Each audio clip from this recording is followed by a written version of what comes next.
Pernah masuk ruangan dan merasa tembus pandang? Berhenti jadi penonton. Saat kaki melangkah, ruangan harus tahu, pemain utama baru saja datang. Tegakkan punggung, pandangan tajam, langkah mantap. Jangan minta izin untuk eksis. Klaim ruangmu dengan penuh keyakinan. Orang hebat tak perlu berteriak untuk didengar. Kehadirannya sudah berbicara lebih keras dari kata-kata. Jangan sembunyikan diri di balik keraguan atau ketakutan. Tunjukkan siapa dirimu lewat bahasa tubuh yang tak bisa disangkal, yang memaksa semua mata tertuju padamu. Tatap mata lawan bicara, jangan ragu atau mundur.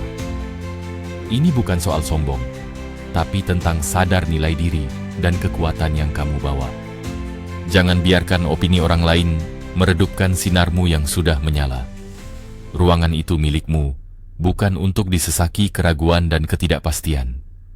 Biarkan energi dan keyakinanmu menular, membuat semua orang memperhatikan dan menghormati.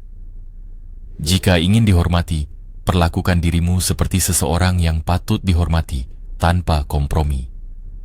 Lupakan basa-basi yang melemahkan, hadirkan aura pemenang yang tak terbantahkan. Saat kamu memutuskan untuk berdiri, dunia akan belajar duduk dan memperhatikan. Hari ini, kuasai ruangan. Jangan tunggu giliran, ciptakan panggungmu sendiri, dan jadilah pusat perhatian yang tak tergantikan.